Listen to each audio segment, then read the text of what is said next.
My name is Maya, and I grew up knowing I was my parents' second choice. It wasn't something they ever said directly, but their actions made it crystal clear that my sister Jessica was their favorite. Jessica was 3 years older than me, and from as far back as I can remember, my parents treated us differently. When I was 8, I got straight A's on my report card and rushed home to show my parents.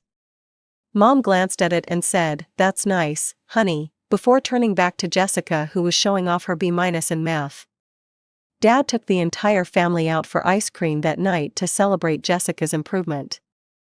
For my 10th birthday, I got a simple cake from the grocery store and a few small gifts. 2 weeks later, Jessica turned 13, and my parents threw her a massive party with catered food and hired a DJ. They even got her a brand new bike that cost more than all my birthday gifts combined. When I turned 13, I got clothes and school supplies. In middle school, Jessica joined the volleyball team. My parents never missed a game. They bought team shirts, made signs, and drove her to every practice. When I joined the debate team in 8th grade, they didn't come to a single competition, even when I made it to the state finals. At first, I did everything I could to earn their approval. I cleaned the house without being asked. I cooked dinner when Mom was running late. I kept my grades perfect. I joined every club and volunteered for every community service project I could find. Nothing worked. By the time I reached high school, I had a realization that changed everything. My parents simply didn't care what I did. It wasn't that I wasn't trying hard enough or wasn't accomplished enough. They just didn't care about me the way they cared about Jessica. So I stopped trying to please them. Instead, I focused on myself. From that point on, I studied for myself, not for them. I worked hard because I knew education was my ticket out of that house.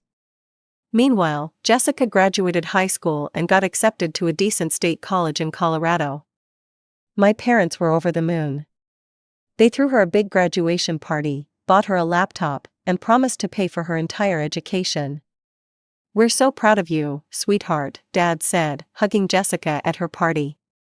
I stood in the corner, sipping punch and wondering if they'd be as generous when my time came. I found out the answer during my junior year of high school. "Maya, we need to talk about college," Dad said one night at dinner. Jessica was home for winter break, showing off her new clothes and telling stories about her sorority sisters. "Okay," I said, putting down my fork, maybe they had been saving for me too. "Your mother and I want you to understand that we won't be able to pay for your tuition like we do for Jessica." Jessica smirked from across the table. "If you want to go to college, you'll need to take out student loans," Mom added, not looking up from her plate. "Why?" I asked, though I already knew the answer. Dad sighed, "We just don't have the money for both of you. Jessica's program is very expensive, and we promised her we'd cover it." I nodded slowly, pushing my food around my plate. I didn't say anything else, but in that moment, I made a decision: I would get a full scholarship. I would go to college without their help, and I would succeed just despite them. That night, I made a plan. I would study harder than ever before. I would join more clubs, volunteer more hours, and build the perfect college application. I would prove to my parents, and to myself, that I didn't need them. The next day, I stayed after school to talk to my guidance counselor, Ms. Chen. "I need to get a full-ride scholarship," I told her. "What do I need to do?" Ms. Chen looked at me over her glasses. "That's a lofty goal, Maya. Full scholarships are very competitive. Let's make a plan." For the next year and a half, I transformed myself into the perfect scholarship applicant. I raised my GPA to a perfect 4.0. I became president of the debate team and started a tutoring program for underprivileged kids. I volunteered at the local hospital every weekend. I wrote and rewrote my personal essays until they shone. By the time senior year ended, I had applied to 10 colleges. I waited anxiously for their responses, checking the mail before my parents got home each day. The first acceptance came from a small liberal arts college in New York. Partial scholarship. The second was from a state school in California. Partial scholarship. More letters arrived, 7 more partial scholarships in total. Then came the letter from Westlake University, a prestigious school in Massachusetts, full scholarship. 2 days later, another full scholarship offer arrived, then another. I had done it, 3 full scholarship offers out of 10 applications. The rest offered partial funding. I chose Westlake. It was the furthest from home and had the best program for my intended major in business and economics. When I told my parents at dinner, Dad nodded absently. "That's nice, honey." Mom looked up briefly. "Massachusetts? That's so far away, are you sure about that?" Jessica rolled her eyes. "It's not like Harvard or anything." Neither of them congratulated me. Neither of them seemed to grasp what I had accomplished. The only person who seemed genuinely happy for me was my grandmother, Dad's mother, who lived across town. "I'm so proud of you, Maya," she said when I visited her the next day to share my news. "You did this all on your own." Then she wrote me a check for $5,000. "For your expenses," she said. "Every student needs a little spending money." I hugged her tight, tears in my eyes. At least someone in my family believed in me. 2 months later, I packed my bags and moved across the country to start my new life at Westlake University. I didn't look back. Life at Westlake University was everything I had hoped for. I settled into my dorm room, decorated my half with a few photos and posters, and met my roommate Aisha, who was studying pre-med. My parents rarely called. When they did, the conversations were brief and mostly about Jessica. How she'd landed an internship at a marketing firm. How she was making connections with important people. How proud they were of her. They never asked about my classes or my life. During my freshman year, I threw myself into my studies and campus activities. I joined the business club and the hiking group. I made friends who valued me for who I was, not who I wasn't. For the first time in my life, I felt like I belonged somewhere. By my junior year, I had secured an internship at a financial consulting firm in Boston. I worked there every summer until graduation, building connections and experience. My boss, Marcia, became something of a mentor to me. She saw potential in me that my own parents never had. One night during my senior year, I got a rare call from my mother. "Jessica got a job at your father's friend Robert's company," she announced without even saying hello. "They're starting her at $60,000 a year, isn't that wonderful?" "That's great," I replied, not mentioning that I'd already received a job offer for $75,000 from the firm where I'd interned. The call ended like they always did, without her asking a single question about me. I graduated summa cum laude from Westlake. None of my family attended the ceremony. My grandmother had planned to come, but she'd fallen ill a week before and couldn't travel. She sent me a beautiful card with another check, this time for $2,000. After graduation, I moved back to Colorado but not to my hometown. I found a job at a financial firm in Denver and rented a small but nice apartment downtown. I lived frugally, cooking at home instead of eating out, buying clothes on sale, and putting as much of my salary into savings as possible. Every month, I watched my bank account grow, and with it, my sense of independence. I visited my parents' house for obligatory family dinners once a month or so. Jessica was usually there, showing off her latest expensive purchase or telling stories about her glamorous work events. Meanwhile, my parents beamed at her with pride. During one such dinner, Jessica noticed my watch, a simple Timex that had been a gift from Aisha when I graduated. "God, Maya, do you even care what you look like?" she asked, displaying her own wrist with a glittering Michael Kors timepiece. "You dress like you're still a broke college student." My mother laughed. "Not everyone has your fashion sense, Jess." "Or your salary," my father added with a proud smile. I simply shrugged and continued eating. What they saw as a lack of style was actually a deliberate choice. I was saving for something bigger. When I turned 25, everything changed. My grandmother passed away in her sleep. The loss hit me hard. She had been the only family member who had ever truly believed in me. After the funeral, we gathered at my parents' house for the reading of her will. My grandmother had been wealthier than I'd realized. She left $120,000 to my father, her only child. To Jessica and me, she left her house, a modest 3-bedroom home in a nice neighborhood. Jessica immediately spoke up after the lawyer finished. "We should sell the house and split the money. I don't want to live there, do you, Maya?" I shook my head. I had my apartment in Denver, and the house held too many memories. We listed the house the following week. It sold quickly, and after all fees were paid, Jessica and I each received $250,000. It was more money than I'd ever had at once, and I knew exactly what I wanted to do with it. For the past 3 years, I'd been saving for a down payment on a condo. With this inheritance, I could now afford something much nicer in the heart of downtown Denver. I found a beautiful 2-bedroom apartment in a secure building with a gym and rooftop garden. The location was perfect, walking distance to work, surrounded by shops, restaurants, and parks. At the next family dinner, I mentioned my plans to buy the condo. Jessica, who was visiting from out of town, burst out laughing. "God, you're so boring and predictable," she said, rolling her eyes. "Buy property, save for retirement, blah blah blah.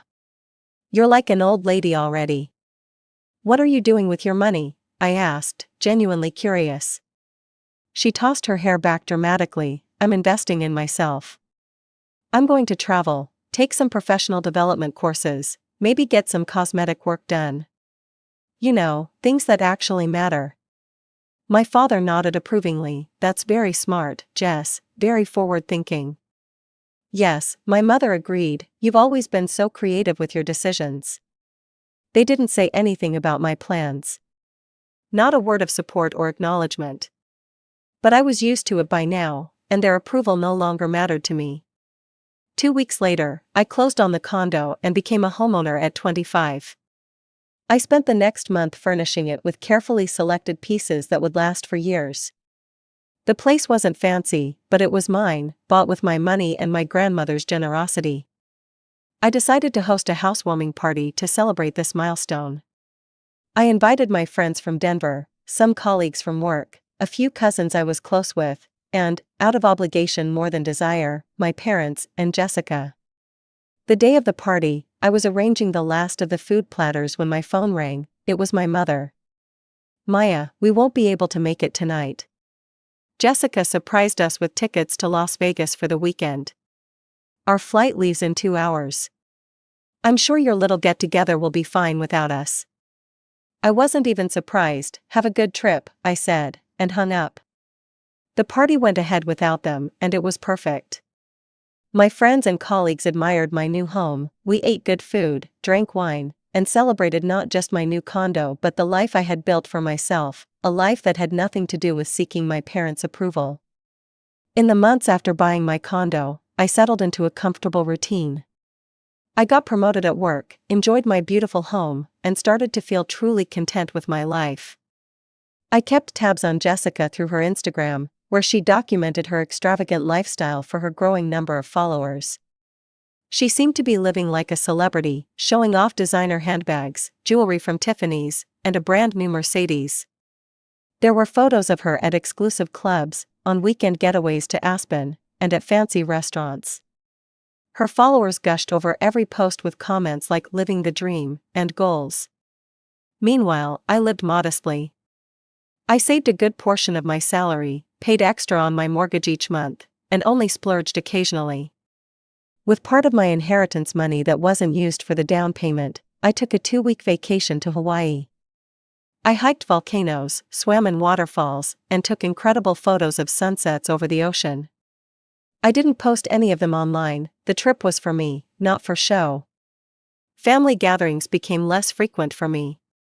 I started declining invitations to the monthly dinners, only showing up for major holidays like Thanksgiving and Christmas. My interactions with my parents and Jessica were superficial and brief on these occasions. I'd listen to them brag about Jessica's latest accomplishments, nod politely, and leave as soon as I could. 2 years passed this way. I was 27, thriving in my career, nearly halfway through paying off my mortgage thanks to some aggressive payments, and genuinely happy with my life. Jessica was 30, still working at our dad's friend's company and still living the high life, at least according to social media. Then one ordinary Tuesday evening in April, my phone rang. It was Jessica. This was unusual, we almost never called each other directly. Maya, her voice sounded strained. You need to come to Mom and Dad's this Saturday for dinner. We need to have a serious talk with you, 6 o'clock. She hung up before I could ask anything else. When I pulled up to my parents' house that weekend, I noticed Jessica's Mercedes was parked in the driveway. When I entered the house, I was surprised to find boxes stacked in the living room and Jessica's jacket hanging in the entryway. It looked like she was living there. What's going on? I asked as I walked into the dining room where my parents and Jessica were already seated. Sit down, Maya, my father said, his tone serious. I took a seat across from Jessica, who was picking at her nail polish and avoiding eye contact. Jess has moved back home, my mother explained, placing a hand on Jessica's arm. She's going through a difficult time. Jessica looked up, her expression a mix of annoyance and embarrassment. I ran out of money, she admitted in a dissatisfied tone, and I got fired from the company. What? This was news to me. Why? They said it was for constant absenteeism and poor work performance, she said with an eye roll. But it's total slander, my boss had it out for me from day one. I nodded slowly, not sure what any of this had to do with me. Anyway, Jessica continued, exchanging glances with our parents, I've decided I'm not going to waste my time working for other people anymore. I'm going to start my own business. I have a large following on Instagram and other platforms. I can leverage that audience to build a lifestyle brand, but I need money to get started. All three of them looked at me expectantly. Wait, I said, the realization dawning on me, you called me here to ask for money? We're family, my mother said as if that explained everything. I don't have that kind of money, I replied honestly. And even if I did, starting a business is risky. I wouldn't invest in something without a solid business plan. Jessica's face hardened, I knew you'd be difficult about this. But here's the thing, Maya, you should sell your condo and give me my fair share. Your fair share? I was dumbfounded. How is any part of my condo your fair share? You bought it with Grandma's money, Jessica said. Money that was meant for both of us. I spent my half, and now I need more. It's only fair that you share. I looked at my parents, expecting them to say something about how ridiculous this request was. Instead, they were nodding along with Jessica. You're not serious, I said to all of them, that condo is mine. I bought it with my inheritance, money that Grandma left to me, just like she left the same amount to you, Jessica. What you did with your share is your business, not mine. You're being selfish, my father said, his tone sharp, your sister needs help. Yes, my mother added, we're family, family helps each other. I took a deep breath, trying to stay calm, let me get this straight. Jessica spent all her inheritance money on luxury items and vacations. Now she's broke and jobless. And your solution is for me to sell my home and give her half of my money? Exactly, Jessica said, as if I'd finally understood something obvious. No, I said firmly, absolutely not. I'm not selling my condo. I worked hard for it, I saved for it. And I'm still paying the mortgage on it. Maya, my mother's voice had that warning tone she used when I was a child, think about what you're saying. I know exactly what I'm saying. I'm saying no, I won't set myself on fire to keep Jessica warm, not anymore. Jessica's face twisted with anger, you've always been jealous of me. I stood up, my patience gone, I'm not doing this, I'm leaving. You're being incredibly selfish, my father called after me as I walked to the door. Family helps family, my mother repeated. We help people who need it, I replied without turning around. We don't enable people who refuse to take responsibility for their choices. I left the house with their angry voices following me. As I drove home, I felt strangely calm. For the first time in my life, I had stood up to all of them at once, and it felt good. I thought that was the end of it. I believed that after my firm refusal, my family would drop the subject and Jessica would find another way to fund her business idea. I was wrong. A week passed without any contact from them. I threw myself into work, trying to forget the whole unpleasant episode. Then, on Friday, I came home early from work after finishing a major project. As I put my key in the lock, I heard voices inside my condo. For a moment, I froze, thinking I had intruders. I pushed the door open cautiously and was shocked to see Jessica standing in my living room with a man in a suit. They were in the middle of a conversation. "The location is excellent, and with some minor updates, we could list it for at least 20% more than the current market value," the man was saying. "Perfect," Jessica replied, "we'll want to move quickly." I stepped fully into the room, unable to believe what I was seeing. "What the hell is going on at my place?" Jessica turned, seemingly unsurprised by my appearance. "Maya, this is Daniel Freeman, he's a realtor." "Daniel, this is my sister Maya." The man looked confused. "I apologize for the misunderstanding. Your sister contacted me about listing this property." "There's no misunderstanding," I said, my voice hard. "She has no right to sell this condo because it's not hers. I'm going to have to ask you to leave." The realtor quickly gathered his things and hurried out, mumbling apologies. When the door closed behind him, I turned to Jessica, who had sprawled herself across my couch as if she owned it. "How did you get in here?" I demanded. "Mom and Dad have your spare key, remember? You gave it to them when you moved in." She examined her nails casually. "They gave it to me." I remembered now. I'd given them the key for emergencies, never imagining they would abuse my trust like this. "Get out," I said, my voice trembling with anger. Jessica made no move to leave. "I'm not going anywhere, little sister, I like it here. I think I'll stay for a while, maybe until you come to your senses about selling this place." I pulled out my phone. "If you don't leave right now, I'm calling the police and reporting you for trespassing." She laughed. "You wouldn't dare call the cops on your own sister." I dialed 911 and put the phone on speaker. "911, what's your emergency?" "I need to report an intruder in my home who refuses to leave." Jessica's eyes widened. She grabbed her purse and stood up. "You're going to regret this," she hissed as she pushed past me toward the door. "This isn't over." After she left, I called the locksmith and changed my locks immediately. I sat in my living room for hours afterward, shaking with a mixture of anger and disbelief. How could my own family do this to me? That evening, my phone exploded with texts and calls from my parents. I let them go to voicemail, not ready to speak to them yet.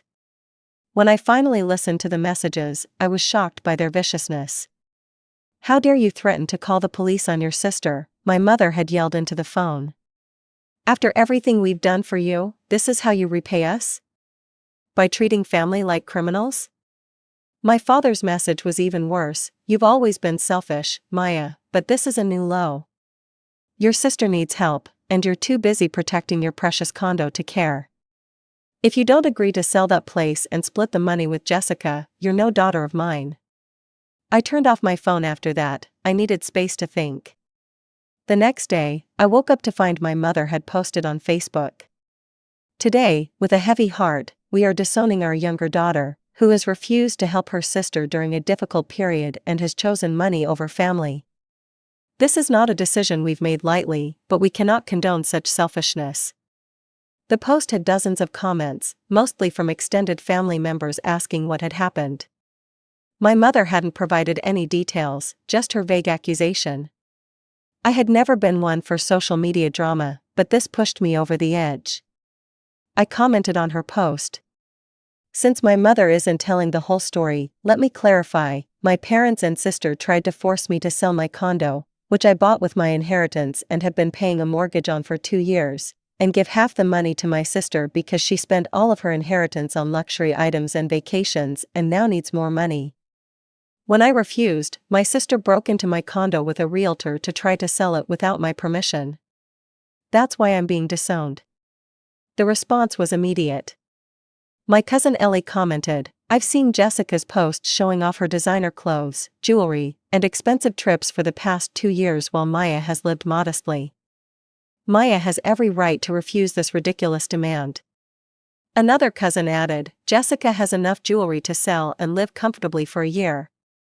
Why should Maya have to sell her home?" By the next morning, my mother had deleted the entire post. I haven't spoken to my parents or Jessica since then. They still try to contact me occasionally, usually with text messages complaining about money problems or asking to meet up. I delete them without responding. I changed my phone number and gave my new emergency key to my friend Aisha instead of any family member. I blocked my family on social media and asked mutual acquaintances not to share information about my life with them. Some people have told me I should forgive them, that family is family no matter what. But I don't see it that way anymore. Family isn't just blood relation. Family is people who support you, respect your boundaries, and want what's best for you, not just what's convenient for them. I'm 30 now. I've paid off my mortgage completely. I received another promotion at work and started dating a kind, supportive man named David. My life is peaceful and fulfilling without the toxicity my family brought to it. I don't know if I'll ever reconcile with my parents or Jessica. Part of me misses having a family, despite everything.